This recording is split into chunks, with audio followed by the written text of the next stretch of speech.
Well, here we are in Iowa, and Governor Perry, welcome to the First of the Nation Caucus State. How's it feel to be formally a candidate in Iowa? Well, let me tell you, if the weather's like this 365 days out of the year, I might consider having a second home up here. It is absolutely beautiful.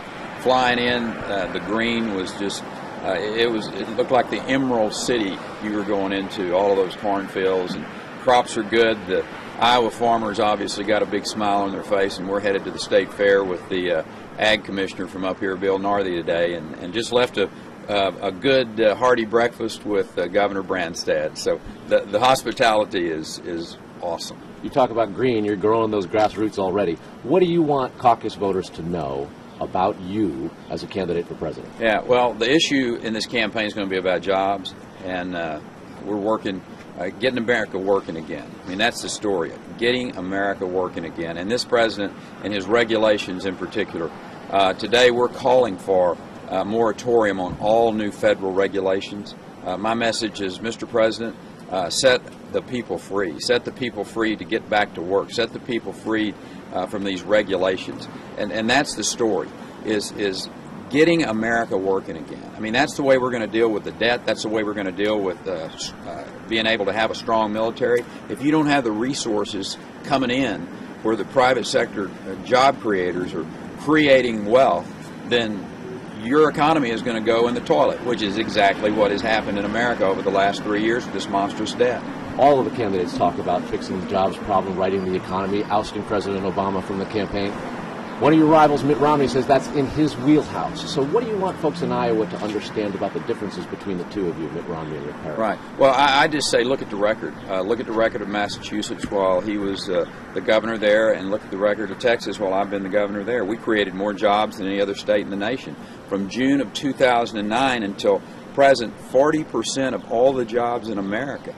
Nobody in this race can say that.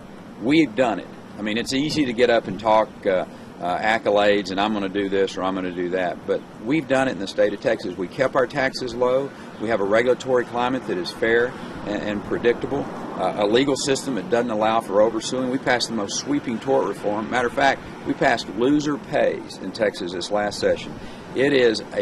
Texas is a haven for people who want to work, and I want to do that for America. The hometown paper of your rival, Romney, in Boston, says that you're his worst nightmare, and they're talking jobs. Why do you suppose they feel that way? Well, you know, I hope I'm President Obama's worst nightmare. I mean, he's the real problem here. It's his policies. It's his EPA administrator. It's his people that he's put in place that's strangling America with their regulations, with their debt. And Americans have had enough. I mean, you see a popularity or a favorable rating below 40% now, and it's because he's hurting American families. The best way you can take care of your family is have a job. And my goal is going to be all about looking at everything, whether it's taxes, regulation, whatever, is a hurdle for an American to have a job. We're going to go try to knock those down. Some folks are already saying, is the country ready for another Texan? And there's a reference, obvious, to the last president from Texas in the White House. How do you differentiate yourself from your predecessor as the Lone Star State's governor? Well, you know, they're not all carbon copies in Texas, and you know, I tell people, I say one of the quick ways you tell the difference is, you know, he's a Yale graduate, I'm a Texas A&M graduate, but the fact is, it doesn't matter where you're from. The next president of the United States, which state they're from, doesn't matter. What matters is what's in their heart and what's in their mind, and what's in my mind and what's in my heart is we're going to get America working again. Now, when you talk about what's in your heart, you had it recently at the National Day of Prayer for the Country. And it got criticized a little bit. Were you surprised by the way a lot of folks kind of tried to knock that down and said it was a bad thing? No, I think the liberals, you know, they hate any time that faith shows up anywhere. And this wasn't about me. It was just a group of people that we asked to get together and pray for this nation. I think that makes a lot of sense.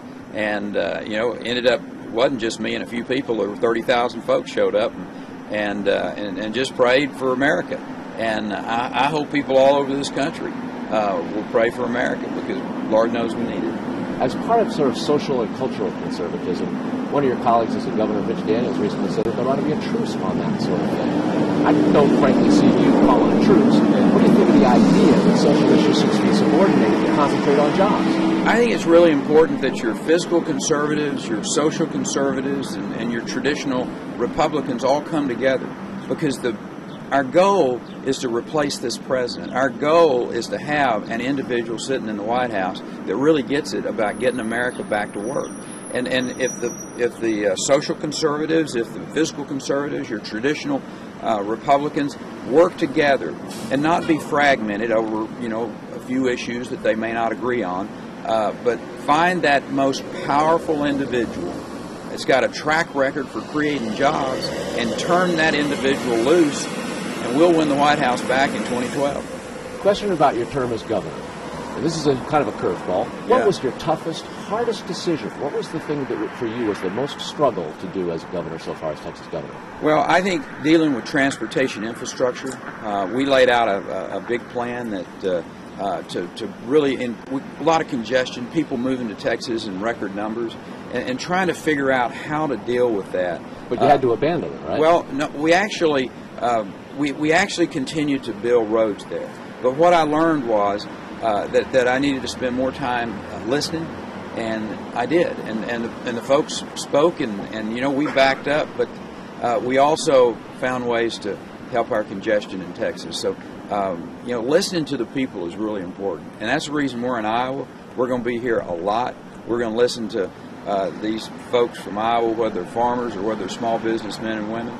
And I look forward to, Lord willing, making all 99 counties in Iowa before this is said and done. That's an achievement that few have been able to do. So if you go from the State House in Austin to the White House in Washington, last night you suggested that you want American military to respect the president. Do you think they don't?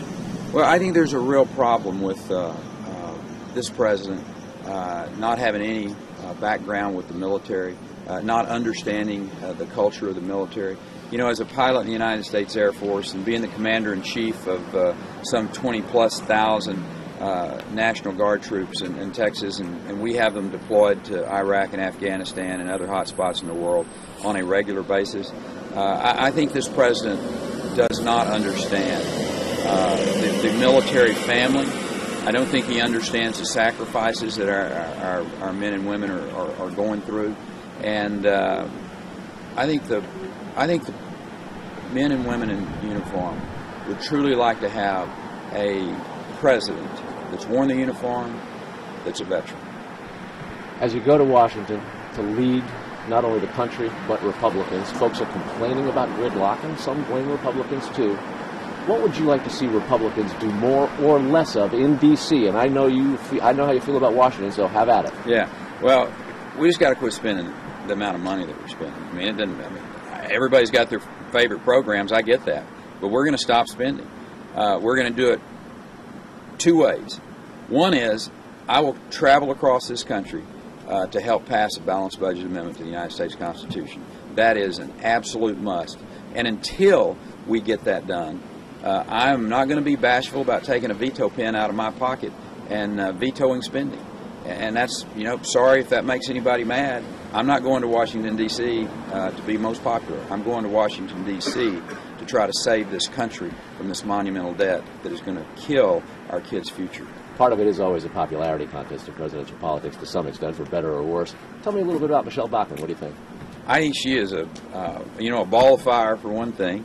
And, last night I got to see, I've never met her before, so we didn't get the chance to shake hands. She came in after we'd been there for about an hour and a half. But anyway, we'll meet and we'll have a good chance to shake and howdy, and I'll get to know her even better. Well, Governor, the whole country is, as will we at Fox. We're looking forward to seeing you at our debate coming up in Florida. Good luck on the campaign trail. Godspeed, good to have brother. you here. Yes, sir. Thank you. It's fun to be in Iowa.